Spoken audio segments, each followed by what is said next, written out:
Ada yang dikasih Tuhan, inilah yang Yesus koreksi. Inilah yang Tuhan Yesus perbaiki. Ini bukan kali pertama Tuhan Yesus datang ke bait suci. Setiap orang Israel di atas 12 tahun itu setiap tahun 3 kali ke Yerusalem naik haji. Haji itu pertama-tama dari Yerusalem, naik haji ya. Naik ke gunung Yerusalem. Maka lagunya ku mendaki ke bukit Sion, gitu kan? Naik radius 20 km mah pria-pria itu wajib. Tapi lebih dari itu kalau mau, wah, mereka mau, rindu sekali datang.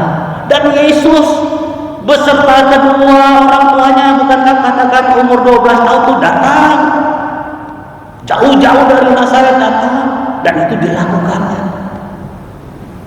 Kira-kira ini terjadi ketika dia umur 30 tahun. Awal dia melayani setelah pembaptisannya oleh Yohanes Pembaptis. Maka sekarang selama ini 18 tahun berkali-kali dia di Yerusalem melihat bait suci, udah kagak bener.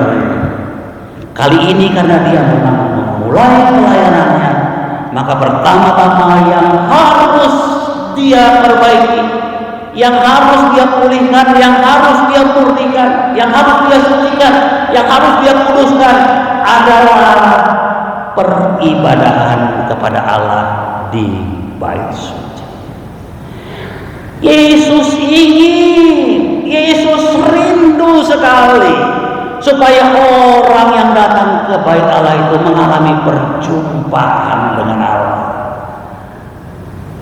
Maka Yesus sering sekali ke bait suci, memberitakan firman Tuhan di bait suci. Teman yang dikasih Tuhan, apakah kita rindu untuk dimurnikan di dalam peribadahan kita? Bait suci bukan hanya gedung, bahkan Tuhan Yesus katakan bait suci itu adalah dirinya. Dan lebih lanjut setelah kita menerima Yesus Kristus, bait suci adalah tubuhmu, dirimu, diriku, tubuhku, di mana Allah hadir. Dengan demikian Tuhan Yesus mau mengatakan, sucikanlah, kuduskanlah.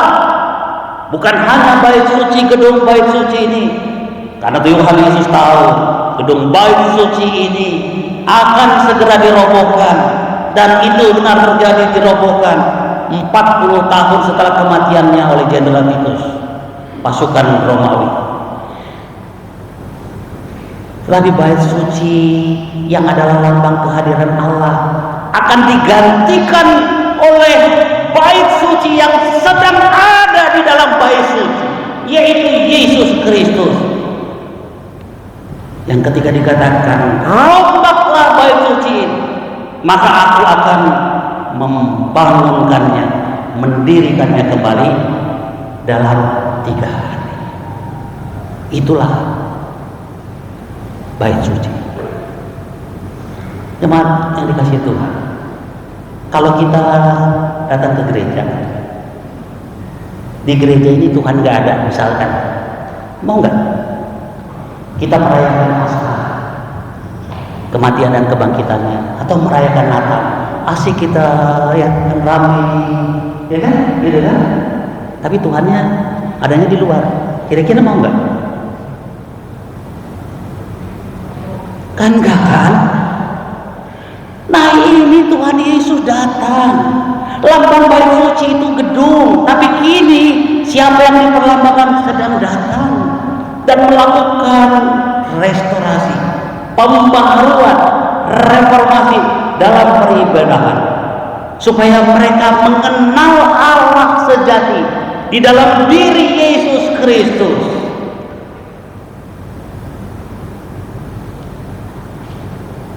Karena itu dengan penuh cinta bukan amarah tidak terkendali, tetapi amarah karena cinta. Saya pernah pukul anak saya si Alvin itu ya, yang sudah kerja. Itu waktu dia umur berapa, kira-kira masih SD lah ya, saya pukul dia. Tapi saya pukul dengan nangis. Kenapa pukul dengan nangis? Karena saya pukul itu dengan sayang. Terus saya tanya dia, kamu tahu nggak kesalahan? Iya Pak. Bagus. Kalau kamu tahu kesalahan. Saya pikir Bapak Ibu sekalian pernah kok merasakan bagaimana amarah, tapi karena cinta. Inilah marah yang kudus, marah yang suci. Tapi kebanyakan kita marahnya bukan marah yang suci, marah yang kudus.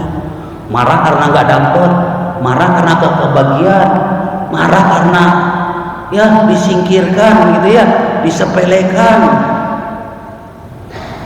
Marah boleh, tapi kita marah apa yang Tuhan tidak suka. Boleh marah? Marah yang tidak suka, Tuhan tidak suka.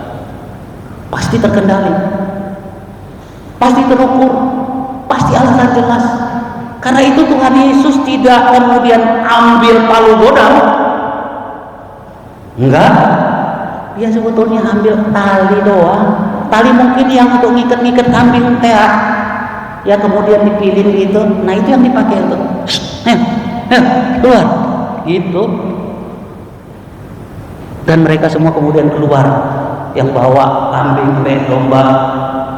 Tapi kalau merpati, kalau itu kan dibukain gitu terbang loh, nggak akan bisa dituntun loh. Jadi Tuhan Yesus bilang sama penjual merpati, ambil, bawa sana. Jangan jadikan rumah Bapakku menjadi sarang penyamun. Jangan menjadikan rumah Bapakku najis hanya untuk mencari kepuasan, pemuasan, keuntungan materi dengan segala kelicikanmu. Yang kerjasama dengan para imam kepala dan imam besar yang dapat restoran. Mari dikasih Tuhan, orang Yahudi tidak dapat menerima apa yang dilakukan Tuhan Yesus.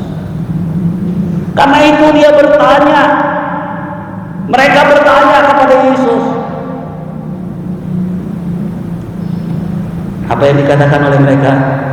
Di dalam firman Tuhan katakan, tanda apakah dapat kau tunjukkan kepada kami bahwa engkau berhak bertindak demikian? Aneh juga ya kalau dipikir-pikir ya. Mereka datang ke rumah Tuhan ya, untuk berjumpa dengan Tuhan harusnya. Sudah mereka salah gunakan, tetapi Yesus menegur, kok malah mempertanyakan.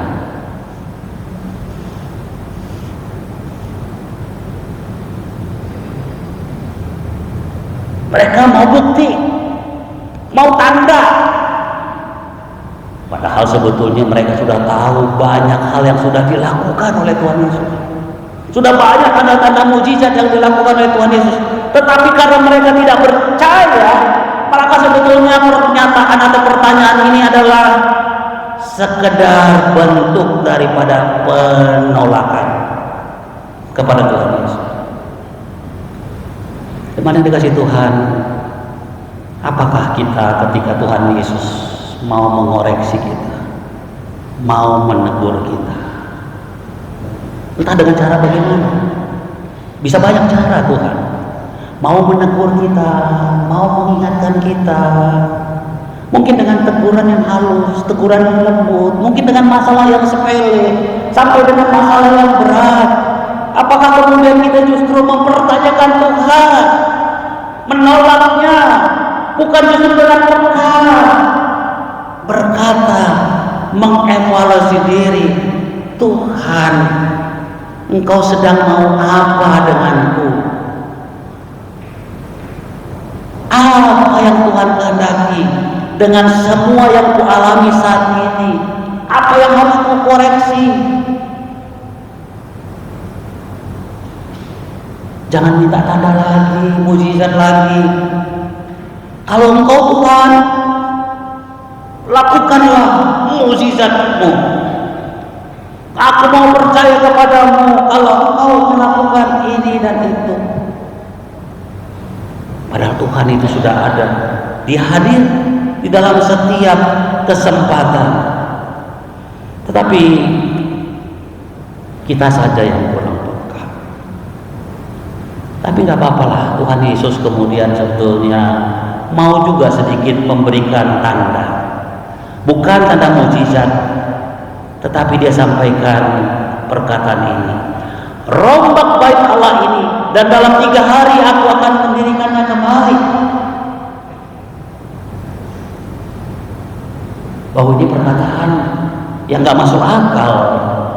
Tetapi sesuatu yang gak masuk akal jangan langsung kita tolak, harusnya kan gitu ya. Harus coba kita cerna apa maksudnya. Ya kita sekarang sudah tahu. Maksudnya adalah Kristus yang akan bangkit setelah kematian. Tetapi mereka tidak bisa memahami, tidak bisa memahami, karena mereka memang cenderung mau menolak Tuhan Yesus. Syukur kemudian ketika beberapa waktu setelah kematian Tuhan Yesus, para murid, di dalam ayat 22 dikatakan, kemudian sesudah ia bangkit dari antara orang mati, barulah teringat oleh murid-muridnya bahwa hal itu telah dikatakannya, dan mereka pun percayalah akan kitab suci dan akan perkataan yang telah diucapkan Yesus. Walaupun telat, tetapi bersyukurlah, karena memang Yesus mau memberitahu kepada umat Allah, orang-orang Yahudi, para imam kepala dan imam besar, maksud kehadirannya bahwa kini tidak lagi diperlukan bangunan bait suci yang hanya perlambang, bahkan tidak perlu lagi kota suci, karena yang Maha Kudus sudah datang dari surga, yaitu Yesus Kristus. Itulah yang menjadi fokus dalam peribadahan kita, dalam penyembahan kita, dalam hidup kita. Tidak lagi tergantung kepada tempat. Dan dia adalah Sang Immanuel yang setelah kematian, kebangkitan, kenaikannya ke surga, mengutus Roh Kudusnya untuk senantiasa ada di dalam kehidupan kita.